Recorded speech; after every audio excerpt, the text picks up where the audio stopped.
Pneumotórax.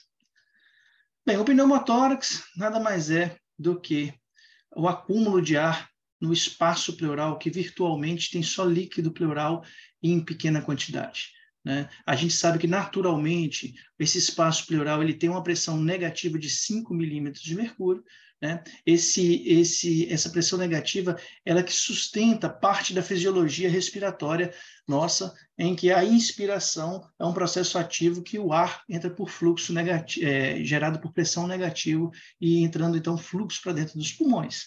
Correto? Esse ar no espaço pleural ele pode surgir de forma traumática, iatrogênica ou espontânea, né? De qualquer forma, as três causas, basicamente, elas podem surgir basicamente por conta de uma lesão ou ruptura da pleura visceral, o que faz uma comunicação da via aérea do paciente com o espaço pleural, levando então a um acúmulo de ar nesse segmento, nesse compartimento torácico, tá certo? Sabendo que as causas espontâneas temos várias, como DPOC, tuberculose, pneumonia, pneumocistose, câncer de pulmão, né? Outras síndromes mais raras, como Marfan e até anorexia. Mas dessas todas as causas, a DPOC e o tabagismo, né, são a principal causa disparada de pneumotórax espontâneo no nosso meio. Em relação à epidemiologia, a pneumotórax tem dados mais pronunciados em homens, né? O tabagismo é um grande risco para pneumotórax espontâneo e pode aumentar, assim, quase que em proporções de 20 a 100 vezes possibilidade de pneumotórax espontâneo. Isso é tão mais verdade quanto mais cigarro o paciente fuma, basicamente o corte é de 20 cigarros dia, tá certo, pessoal? E tem também algumas outras causas de pneumotórax que são menos convencionais, como o pneumotórax catamenial, aquela associada à menstruação, com pacientes que têm endometriose torácica, isso mesmo. Isso eu nunca vi ser abordado em concurso, mas talvez fique aí a dica para a gente, certo? E aqui a grande dica para a gente é que o DPOC ele representa até 75% dos casos de pneumotórax, espontâneos, obviamente, e isso se dá basicamente por rupturas de bolhas, né? Blebs, que a gente fala subpleurais, né?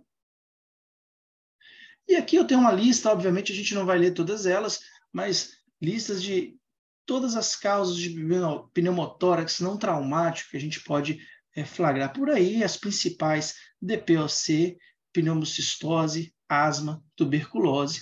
Obviamente, a gente tem pneumonias necrosantes, abscesso pulmonar, né? Fibrose cística, esclerose tuberosa, linfangioleumiomatosa, uma doença mais rara, mas que também pode causar isso, neoplasias e tudo mais.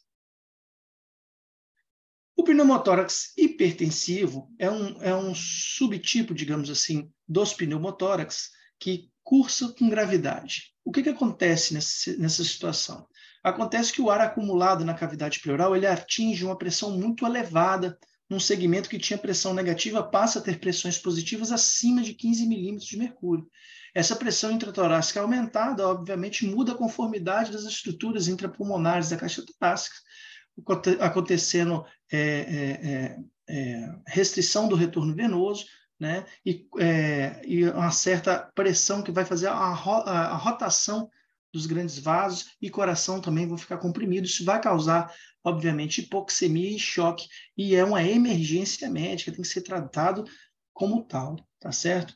Então, por ser uma emergência médica, ela deve ser tratada com a descompressão desse sistema hipertensivo, né? Você tem um pneumotórax fechado hipertensivo, você vai transformar ele em um pneumotórax aberto, ou seja, ele vai perder esse processo hipertensivo, e aí a gente faz geralmente a toraxentese de alívio e posterior drenagem definitiva desse tórax, correto? Então, uma atenção a gente tem que ter muito importante. Muitas vezes em CTI, leito de CTI, o paciente já tem um dreno de tórax e pode acontecer o mecanismo de pneumotórax hipertensivo. Ora, como assim se ele está com dreno de tórax já contemplando aquele pneumotórax, será que surgiu um outro? Não, na verdade, até existe esse mecanismo, não deve ter sido desfeito dessa fístula, né, aérea para a pleura, então ele tem ali ainda uma via que alimenta ar para aquela cavidade, só que se o dreno torácico obstruir, Ou seja, esse paciente volta a ter um mecanismo que pode se tornar hipertensivo. Então, aí está uma dica para vocês, né? Entenda um paciente com dreno de tórax que evolui com nova instabilidade clínica, tem que ser pensado em obstrução do dreno torácico, tá certo? E quais são os achados, né, e sinais clínicos? A dor torácica súbita, né, quando é espontâneo, especialmente, dispneia súbita, assimetria torácica, seja assimetria visual mesmo, que você está fazendo inspeção visual, ou assimetria de ausculta mesmo, né? Hipertimpanismo, a gente sabe que a percussão torácica tem um som claro atimpânico, né? Então, quando a gente tem o pneumotórax, aquela cavidade que tinha ali um órgão aerado, como é o pulmão normalmente, ele torna-se uma cavidade com ar, então ela fica timpânica, né? Taquicardia sinusal, alteração mais comum do sistema cardiovascular eletrocardiográfico fazano, e enfisema subcutâneo, especialmente quando tem lesões mais extensas, lacerações de traqueia e outras alterações de via aérea. Aqui, então, eu chamo a atenção para a nossa dica, que o diagnóstico ele tem que ser suspeitado em pacientes com história de dor torácica aguda, dispneia e o exame físico com assimetria do murmúrio vesicular, certo? E quais são os exames complementares? Aqui a gente vai perder um tempo, porque é importante, é o que é geralmente cobrado. Então, a radiografia de tórax, a ultrassonografia de tórax, que tem ganhado bastante espaço no nosso e-mail e vai realmente se popularizando como uma ferramenta muito sensível e específica, e a tomografia de tórax, que costuma ser o padrão ouro, né? Então, a radiografia de tórax, ela vai ter alterações, desde alterações algumas vezes sutis, né? Um pneumotórax pequeno, até alterações muito marcantes que a gente pode ver em pneumotórax mais extenso, até mesmo em pneumotórax hipertensivo. Então, a gente vai perder as marcações, né, pulmonares na periferia, aquela perda da trama vascular, né? A gente vai ver que surge uma linha paralela à parede torácica, que é a marcação mesmo do pulmão comprimido ali pela coluna aérea, né? A gente perde a visualização desses vasos pulmonares além dessa linha pleural visceral, né? Pode ter em mecanismos de pneumotórax mais extenso o desvio das estruturas, rechaçar as estruturas do mediastino para a contralateral. Então, traqueia e estruturas do mediastino são rechaçadas para a parede lateral, né? Ao contrário do pneumotórax, né?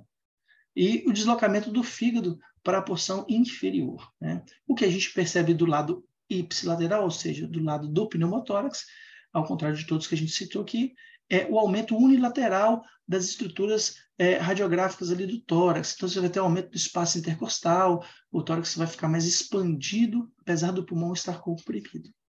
Correto? Muito bem. Na sala de emergência, o raio-x de tórax com um paciente estável, idealmente se faz com o paciente em pé, que você consegue flagrar melhor essas alterações. Mas não é o nosso caso, você tem, geralmente o paciente já chega com alguma alteração, né? O que você tem que verificar, uma dica bastante importante, é se essa linha que você percebe, que você julga ser a pleura visceral, se ela não se estende para fora da cavidade torácica, porque não é incomum você pegar sobreposição de sombras e linhas de pele, às vezes até dobra de lençol, simulando ali uma linha pleural, tá certo, pessoal? E aí a gente traz que a sensibilidade de radiografia de tórax, apesar ainda de ser o grande exame utilizado no Beira-Leito, ela é uma sensibilidade que tem 75% mais ou menos em relação à tomografia de tórax, né, que tem 100% de especificidade e bastante sensibilidade. Então, falando novamente, né, a sensibilidade de radiografia de tórax, quando comparada à ATC, é de 75%. Tá? A ATC de tórax é, de fato, o exame padrão ouro, tanto para sensibilidade e especificidade do pneumotórax, correto? E aqui a gente traz uma radiografia de tórax, provavelmente pós-punção de veia subclávia direita, em que se observa justamente o que a gente comentou. Então, você percebe uma linha, né, basicamente paralela, em que eu passo aqui a linha da caixa torácica, essa linha é a pleura visceral, contendo ali a área do pulmão, uma coluna mais hipertransparente, né, sem trama vascular. Talvez um aumento dos espaços intercostais, e isso aqui é um pneumotórax moderado a volumoso extenso, né, mas sem rechaço de estruturas do mediastino para a esquerda. Aqui, por outro lado, a gente vê um pneumotórax à esquerda, bem volumoso e rechaçando as estruturas do mediastino para a direita. Ou seja, esse pneumotórax é um pneumotórax que deve estar cursando com o quê? Com repercussão hemodinâmica, talvez um pneumotórax hipertensivo, né? Esse merece uma abordagem de urgência. E a ultrassonografia de pulmão, né, pessoal? Então, vamos lá. O ultrassom de pulmão, ele tem uma sensibilidade muito maior do que o raio-x de tórax à beira do leito para identificar pneumotórax, desde que em mãos hábeis, né? Um médico devidamente treinado, essa modalidade diagnóstica vai ter 95% de sensibilidade e uma especificidade próxima a 99%, ou seja, próxima da tomografia de tórax. Né? Então, em relação ao raio-x de tórax, o ultrassom de pulmão, ele é bem superior para o diagnóstico de pneumotórax. Tá certo? Quais são os achados que a gente pode ter na ultrassonografia torácica? Veja bem, aqui a gente não vai explicar o POX, ultrassom beira-leito, né? Propriamente dito, a gente vai ter um tempo só para isso. Mas vamos lá. A principal achado que a gente vai procurar no ultrassom de tórax, toda vez que a gente começa a fazer na avaliação pulmonar, é se existe deslizamento pleural. Veja bem, se o paciente tem um pneumotórax, naquele segmento, se você estiver avaliando, a pleura visceral vai perder o contato íntimo com a pleura parietal. Então, você perde o deslizamento pleural naquele segmento. Então, um paciente com pneumotórax não tem deslizamento pleural. Compreende? Da mesma forma, o paciente continua tendo linha A. O que significa linha A? Linha A é reverberação sonográfica numa coluna de ar. O pulmão, a gente sabe que ele é aerado, então normalmente o pulmão tem linha A, mas tem deslizamento pleural. No caso do pneumotórax, a gente mantém a linha A, mas não tem deslizamento pleural. O que a gente nunca vai ter na área de pneumotórax são as linhas B. Por que não? Porque as linhas B, elas configuram uma alteração de um pulmão o quê? Um pulmão encharcado, né? Um pulmão com líquido livre intersticial, digamos, o pulmão edematoso, né? E se não existe pulmão, como é que eu vou ter linha B? Então, não é possível ter linha B num pneumotórax. Então, a gente não tem deslizamento pleural, a gente não tem linha B. Mas e o que a gente tem?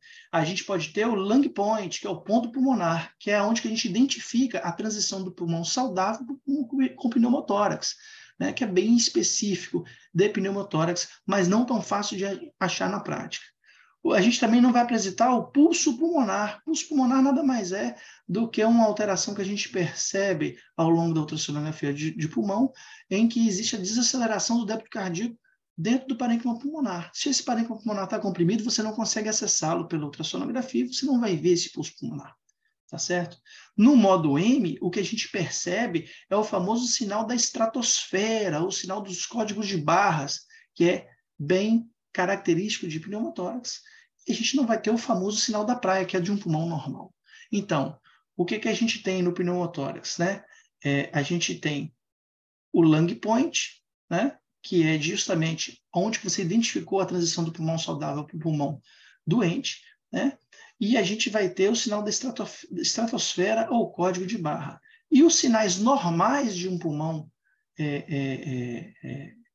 digamos, sem pneumotórax, a gente não vai ter o deslizamento pleural, mantém a linha A, que é normal, mas pode existir em ambas, né? A gente não vai ter o pulso pulmonar e a gente não vai ter o sinal da praia. Eu garanto para vocês que a gente vai ter uma aula bem explicativa sobre isso depois. E aqui, basicamente, eu tenho um modo M de um parênquima pulmonar, em que se percebe basicamente o ponto pulmonar. O que seria o ponto pulmonar? Vem aqui para a tomografia. Aqui na tomografia, a gente tem um paciente com um pneumotórax bem extenso à direita, basicamente anterior. O ponto pulmonar seria eu pegar essa sonda e estar fazendo o exame bem aqui, ó, próximo aonde que a área de dissecção do pulmão se encerra. Então, a gente percebe, transferindo aqui para o modo M, que a gente tem um pulmão saudável em certo ponto, ou seja, eu tenho pleura reverberando e aqui abaixo nessa coluna eu tenho o quê? O parênquima reverberando. Mas aqui à direita, que é onde que já existe o pneumotórax, eu tenho uma alteração diferente, ou seja, eu só tenho pleura reverberando na coluna de ar. Então, aqui eu chamo de lung point. Se a gente só olhar para essa parte à esquerda aqui, em que eu vejo a pleura direitinho e eu vejo a reverberação aqui ao longo do modo M do parênquima, isso aqui é o famoso sinal da praia. E do lado direito, esse aqui é o famoso sinal da estratosfera, ou código de barras, que é bem sugestivo de pneumotórax. Se eu tivesse fazendo esse exame, por exemplo, aqui na frente da caixa torácica dele, eu provavelmente ia ver só o sinal do código de barras, correto? Agora, o lung point eu tenho que vasculhar, varrer esse pulmão até achar o ponto específico, que aí sim é bem específico de pneumotórax. E aqui eu trago para vocês, para avaliar mais tarde, um fluxograma de atendimento com ultrassonografia pulmonar para a avaliação de pneumotórax. Então, a gente começa por avaliação do deslizamento pleural naquele segmento. Se eu encontro deslizamento pleural, eu não tenho pneumotórax. Agora, se o deslizamento pleural não existe, então a gente vai procurar se tem linhas B. Se as linhas B existem, não existe pneumotórax naquele segmento. Mas, convenhamos, se a linha B não existe, aí a gente tem que procurar o ponto pulmonar, aí por aí afora, até pulso pulmonar, até confirmar o pneumotórax. Correto? Muito bem. E a tomografia de tórax? A tomografia de tórax é o padrão ouro ainda para o diagnóstico, né? Tem alta sensibilidade, especificidade 100%. Ela é útil especialmente em pacientes já com doença pulmonar estrutural. Vamos supor aquele paciente já enfisematoso, com grandes bolhas, muitas vezes você fica até na dúvida se não é de fato um pneumotórax. A lembrar que as bolhas elas costumam ser delimitadas aos segmentos dos lobos pulmonares, né? Elas não transpõem isso, pneumotórax não transpõe, tá bom? E ele permite a tomografia estimar com maior precisão a extensão desse pneumotórax, se tem alguma outra lesão associada, muitas vezes é possível identificar também. Né? E aqui é a dica, né, que as grandes bolhas em pacientes com doença pulmonar, especialmente DPOC, elas podem simular o pneumotórax, mas as bolhas elas são limitadas a um único lobo, e o pneumotórax não. Né? A TC do tórax ela permite você diferenciar essas situações, correto? E o tamanho do pneumotórax? Isso aqui eu garanto, assim, falo para vocês que não é tão abordado, mas é bom a gente saber. Né? Então, pela British Thoracic Society, né, o pneumotórax ele pode ser classificado entre pequeno e grande. O pequeno é aquele pneumotórax que tem uma distância menor de 2 centímetros entre a borda do pulmão e a parede torácica. Tá certo? Então, aquela borda, aquela linha que você viu, você mede, pode ser pelo raio-x, ou pelo TC, ou pelo ultrassom, e você vai saber se tem maior ou menor que 2 centímetros. Se for menor, é pequeno. Se for maior ou igual, é grande. Tá certo? Lembrar que o pneumotórax hipertensivo, a gente não costuma classificar entre grande ou pequeno, mas sim que é um pneumotórax que é uma urgência médica que cursa, né, com instabilidade clínica e hemodinâmica. Então, você não tem nem tempo, às vezes, de fazer raio-x. Justamente existe o pneumotórax pequeno, o grande e o pneumotórax hipertensivo. Quais são os diagnósticos diferenciais? São todos aqueles que podem cursar com dispneia, hipotensão, dor torácica e tudo mais. A gente tem o TEP, a pneumonia, o DPOC, a pericardite, as síndromes coronarianas agudas e a dissecção de aorta, que são os principais diagnósticos diferenciais de TEP, de pneumotórax. O tratamento vai desde analgesia, sempre, né, conservador em alguns, e drenagem, seja por toracocentese ali de alívio imediato e até toracostomia definitiva, que costuma ser a via final. O pneumotórax pequeno é aquele pneumotórax que a gente já falou, menor que 2 centímetros, que não apresenta desvio de estruturas de mediastino e não cursa com instabilidade hemodinâmica, caso contrário seria hipertensivo. Como que se faz isso? Geralmente esse paciente pode até não ser internado. Você tem que manter ele em observação de 4 a 6 horas e ofertar oxigênio com FO2 maior do que 30%, porque isso costuma induzir a reabsorção daquele ar do pneumotórax. Avaliar a alta se não houver o aumento e acompanhamento ambulatorial próximo. Obviamente, costuma se internar a maioria desses pacientes, mas isso está descrito na literatura. O pneumotórax moderado é um pneumotórax maior do que 2 centímetros, sem instabilidade hemodinâmica, ou seja, em relação ao volume, ele é um pneumotórax grande, mas ele é chamado de moderado aqui. Né? Ele deve ser abordado a definir de acordo com a clínica do paciente, né, ou a probabilidade de resolução. Pode-se ter tentado abordagem por agulha fina, catéter pigtail ou toracostomia. E o pneumotórax hipertensivo, que é a nossa entidade clínica do paciente grave, né? Esse aqui exige drenagem imediatamente, é uma urgência e emergência médica, ou seja, o paciente vai morrer se caso você não consiga resolver esse mecanismo hipertensivo. Como é que é indicado? Inicialmente, você nem precisa de exame de imagem, caso você suspeite de pneumotórax hipertensivo. Você faz uma toracocentese de alívio no 5º espaço intercostal na linha axilar média, tá certo? E mais para frente você pode proceder à toracostomia em selo d'água. Quando for para a toracostomia, você pode utilizar geralmente um tubo entre 10 e 14 frentes para a maioria dos pacientes. Em relação a pacientes de ventilação mecânica, tende-se a usar drenos um pouco maiores. Tá? E atenção, a descompressão muito rápida também desse pneumotórax hipertensivo pode levar a uma entidade que a gente chama de edema por reexpansão, assim como acontece no derrame pleural. Claro que você tem que desfazer esse mecanismo hipertensivo, mas tem que tomar cuidado se essa fuga aérea for muito grande e descomprimir muito abruptamente. Esse paciente pode ter um edema intersticial pulmonar e voltar a ter dispneia novamente. Então, recapitulando, pneumotórax hipertensivo. Suponhamos um cenário em que o paciente foi pulsionar uma subclave, por exemplo, fez um pneumotórax e transformou com instabilidade hemodinâmica. Você ainda não tem radiografia de controle. Tem que esperar? Não. Toracocentese de alívio. Aí você pode até pensar em fazer uma radiografia e depois uma drenagem definitiva. Uma atenção que eu dou aqui, eu tiro do critical care, tá certo? É que a maioria dos pacientes com pneumotórax no CTI, eles requerem o quê? Evacuação desse pneumotórax através de um dreno torácico, tá certo? E o pneumotórax, ele individualmente aumenta o risco de morte dentro do CTI. Então, é uma patologia grave. Né? A British Thoracic Society recomenda a drenagem intercostal para todos os pacientes com pneumotórax em ventilação mecânica, especialmente se o paciente tiver algum sinal, sintoma de pneumotórax hipertensivo, seja ele traumático ou espontâneo, ou hemotórax, ou pacientes em estados de cirurgias pneumotórax pós-cirúrgicos, tá certo? E o tratamento do pneumotórax hipertensivo, quando altamente suspeitado, ele não deve aguardar a radiografia de tórax para a confirmação. Você deve praticar a toracocentese sim, tá certo? E aqui em roxo, o ultrassom torácico, ele diminui os riscos de complicações com seu uso de rotina, especialmente no momento do diagnóstico e até da drenagem torácica, ou seja, é indicado o seu uso rotineiro dentro da terapia intensiva nesses cenários também. Tá? Bem, seu paciente teve o pneumotórax drenado, está estável, completamente bem, mas continua borbulhando aquele dreno, continua tendo fuga aérea. Como é que a gente faz quando o paciente tem uma fuga aérea persistente? O que pensar? Né? Então, a fuga aérea persistente é aquela que, em o dreno mantido, ele continua tendo escape aéreo por mais de 5 a 7 dias. Né?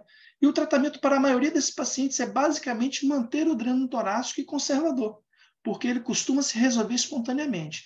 O que você pode tentar fazer junto com o pessoal da cirurgia torácica, ou seja, com apoio da especialidade, é avaliar se não é possível manter aplicado um segundo reservatório com pressão negativa para ajudar a diminuir esse mecanismo do pneumotórax e fechar essa fístula. Né? É claro que a gente tem que também atuar nos processos secundários. A gente sabe que o paciente desnutrido, paciente com muitas comorbidades, eles têm risco aumentado para a patência e manutenção dessa fístula. Então, otimizar a nutrição, otimizar a analgesia, tratar as comorbidades de base. Né? Agora, se tiver falência, aí tem que ser pensado na broncoscopia com terapia endobrônquica e instalação de válvula unidirecional. Né?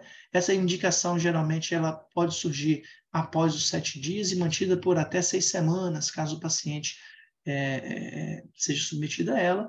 Mesmo se já houver falha ou não conseguir ser realizado, existem outros procedimentos cirúrgicos, que não é aqui a nossa praia, mas que podem ser utilizados a pleurodese, dispositivos torácicos portáteis e até mesmo lobectomia. Voltando aqui no pneumotórax. Os fatores de risco, né, pessoal, para fístula torácica ou fuga aérea persistente, que a gente pode chamar assim, são desnutrição, tamanho da lesão ou da injúria da pleura visceral, pacientes em ventilação mecânica no momento, né? Pacientes em uso de quê? De corticoide, e isso tudo pode atrasar a resolução desse pneumotórax já drenado. E aqui eu trago algumas imagens de um paciente com pneumotórax. Aqui em A, a gente percebe uma radiografia de tórax com extenso pneumotórax à esquerda. Em B, a gente percebe uma ultrassonografia de pulmão avaliando o pneumotórax em modo M. Né? Em C, a gente vê um pneumotórax na radiografia de tórax no pulmão previamente acometido, e aqui em D a gente vê o profissional realizando uma toracocentese de alívio com gel 14, correto? Muito bem. Então, encerramos aqui pneumotórax.